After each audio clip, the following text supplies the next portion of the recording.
Hey everyone, it's Molly, and today I am going to be giving you 5 tips that will make your pointe shoes more comfortable. The first tip I have is to use lamb's wool.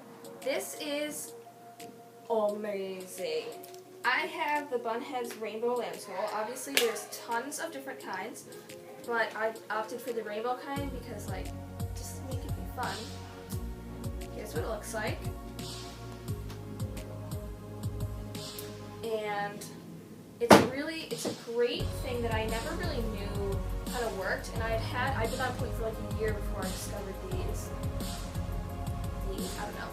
this. And what I do is, you can do these different ways, is I take my toe pads and I put like this much, so like a really, really thin amount on top of my big toe, because that's usually what hurts, and kind of around the corner of it. And then I put my toe pad on over it like that, and it makes such a difference, I can't even tell you. But you have to be careful that you don't use too much lamb's wool, because that can be so uncomfortable. Tip number 2 is this cool blister kit, which has all these different bandages that is from Muller Sport Care, and I'm pretty sure I got this from Runner's Edge, which is just a running store, I don't know, or like a sports store or something, but it is unbelievable. It seriously is incredible. So what this does is it gives you 11 foam pressure pads, 6 more skin hydrogel pads, 6 adhesive mesh things, and 1 adhesive mesh. Oh, 1 large adhesive mesh.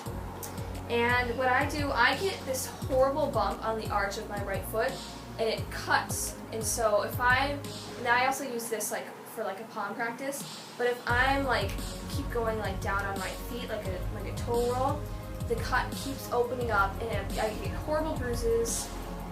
I don't want to show you because it's disgusting. But I was wrapping my foot with athletic tape for the longest time, and then I started using this, and it's so amazing. And it's tan so no one can see. And the other thing it gives you is these teeny little white little sticker things, and I put that on my pinky toe on the outside of it on both sides when I go on pointe, because I tend to get blisters there, and I think that's a really, really common place, and this totally eliminates getting those blisters. The next tip, number 3, is actually something different that I have never done before, but I recently did over the weekend, and it made whoa, huge world of difference. So it is this baby powder. When you have your toe pads, these are my new ones that I just did. Oh, by the way, these are Skinny Dip toe pads, toe savers. Absolutely adore them. They are unbelievable. They're so thin, and they're gel on one side and just regular on the other side. And they're really thin, but they're more comfortable than a thick toe pad. So I don't know how they did that, but it's awesome. And I'll show you my old ones. You know how your toe pads that are gel can get kind of sticky and disgusting, and when you put them on top of each other, it's ew, I hate you, and it makes your feet all disgusting. Look at the difference between these two. It's crazy. One of them's all sticky and one of them's nice and cool and clean. And what you do, I'll put the demonstration right here. So basically you just kind of take your baby powder and you sprinkle it on the tops and on the wings, or if you have that kind, and you just rub it in and all over on both sides of your toe pads, and it makes it unbelievably more comfortable, because there's nothing more disgusting when you're using your toe pads and your toes you can feel them up against the gross gelness, squeaking. Ugh, I hate that.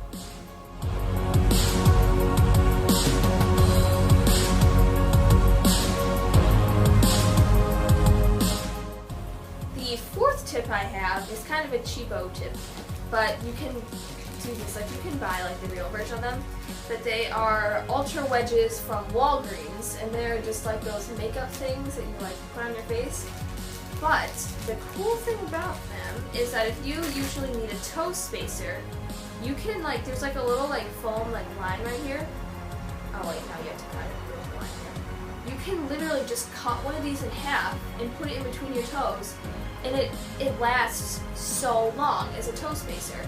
It is incredible, like seriously unbelievable. It makes your Pointe shoes so much more comfortable, and it's literally, how much was this? I'm guessing like $1.30 or something like that. Like they're so cheap, and if you cut these in half, they give you how many? 8?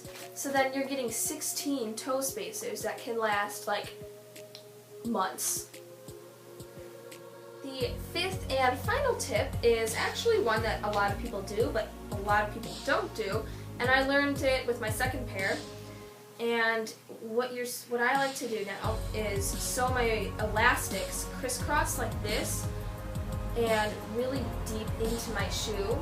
And that just sounds like, well, what if I like to keep mine just one across? Like, that's cool. But this, for me, I absolutely love having like this nice 2 elastics across my arch, because you know, like if you have kind of really bendy feet, and I don't have super bendy feet, but I have really high arches, this is unbelievable. And second, this is like a 2-part tip. If you break in your shank higher than your actual arch, like if this is your arch right here when you're pointing, you're gonna want to break in your shoe like up here somewhere, like right here, because then you'll get more support so your heel can like rest on it like this, which is kind of like a 3/4 shank, but not really. And it just makes them so comfy, and then you're like up, like you really lifted. So that is the last tip. Okay, so that is all I have for you all today. Thank you so much for watching, and if you enjoyed this video and it helped you, give it a thumbs up and subscribe to our channel, and check out all our other videos while you're over there, because we love making them and they're super fun. So thank you so much for watching, and have a great day. Bye!